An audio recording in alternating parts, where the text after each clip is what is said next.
One of Auckland's most influential King Cobra members has been laid to rest on Friday 5th of September 2025, drawing a large show of support from gang members and loved ones. Hundreds of mourners, including dozens on motorcycles, gathered for the funeral of Ulaiasi Pulay-tea, known in the underworld as Rocky. The procession began at Davis Funeral Services in Henderson, and made its way to Waikaraka Cemetery in Onehunga, where he was buried. Police kept a close eye on roads as the convoy of riders and vehicles moved across the city, warning the public to expect delays and urging caution around the heavy gang presence.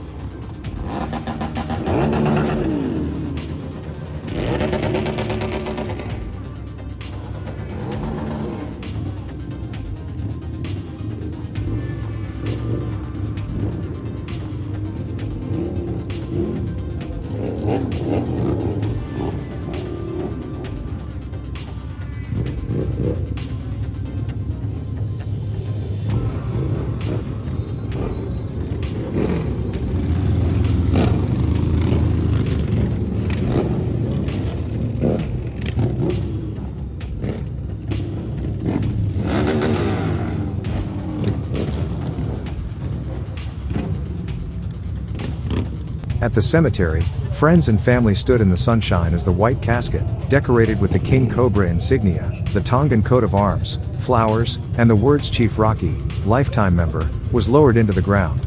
Some mourners wore shirts, hats, and scarves with personal tributes, while others quietly filled the grave with shovels, sharing hugs and memories nearby. Traditional mourning mats and religious passages were also part of the service, with Psalm 23:4 read out. Those close to him described him as someone who had turned to faith later in life.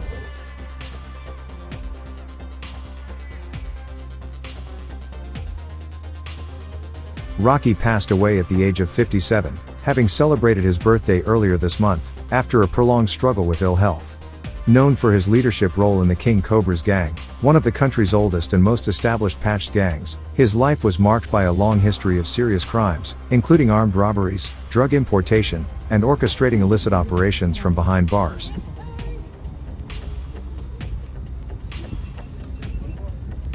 Despite his extensive criminal record, Rocky earned respect not only within the King Cobras but also across rival gangs, who recognized his influence and authority.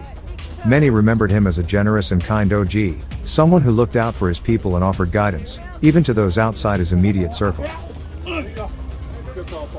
His passing prompted widespread tributes from both the underworld and the wider community, reflecting the complex legacy he left behind. Many KC members traveled across Auckland to attend his funeral, riding in convoy and gathering to pay their respects, while friends and family shared memories that highlighted his loyalty, leadership, and unexpected moments of compassion.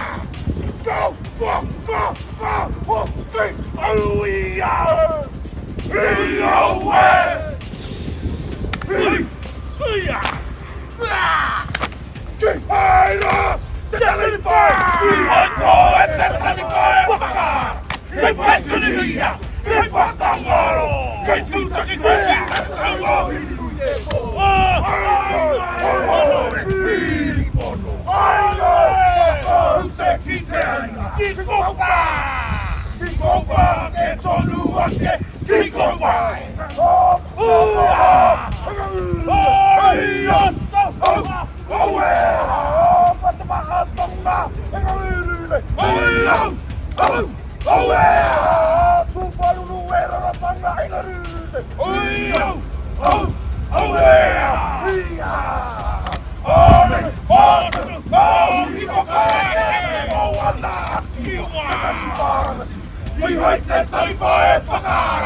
King Cobra,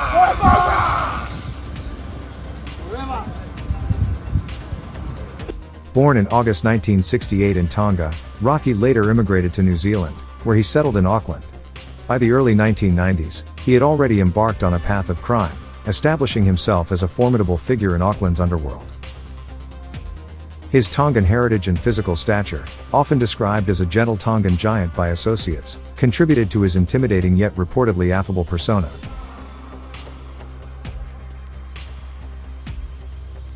He rose to prominence as a senior leader in the King Cobras, a gang founded with deep roots in Auckland's Ponsonby and South Auckland areas.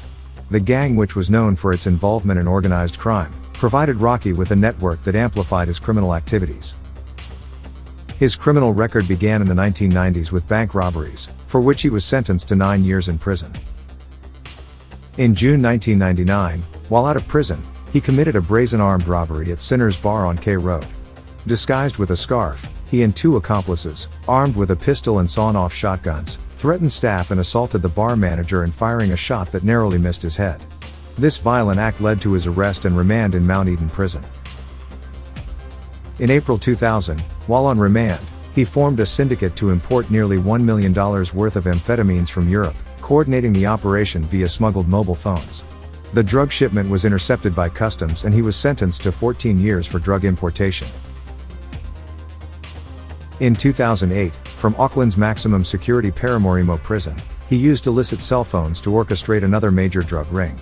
Collaborating with inmates and external contacts, he imported pseudoephedrine from China, which was converted into methamphetamine and distributed both inside and outside the prison.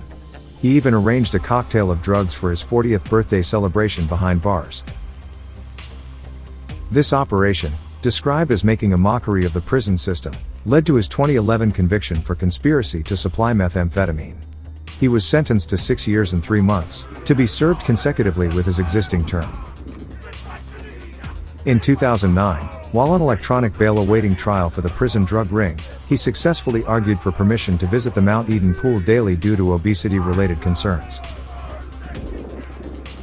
Rocky was finally released from prison in 2017, but the following year, he suffered a life-changing accident. In 2018, he was pinned against a brick wall after his car rolled down the driveway at his Auckland home and had to use a wheelchair for the rest of his life. By the 2020s, Rocky had stepped back from active organized crime but remained a trusted advisor in the underworld, valued for his connections and knowledge. He also featured in journalist Jared Savage's book named Gangland, and even met the writer in 2021 to have his copy signed, showcasing his enduring presence in gang lore. Rocky was also seen at rallies in Auckland, including marches in support of Palestine and against the Treaty Principles Bill. Despite being in a wheelchair, he still turned up to be part of the demonstrations. His passing elicited widespread tributes on social media, where he was hailed as an OG for his pioneering role in gang culture.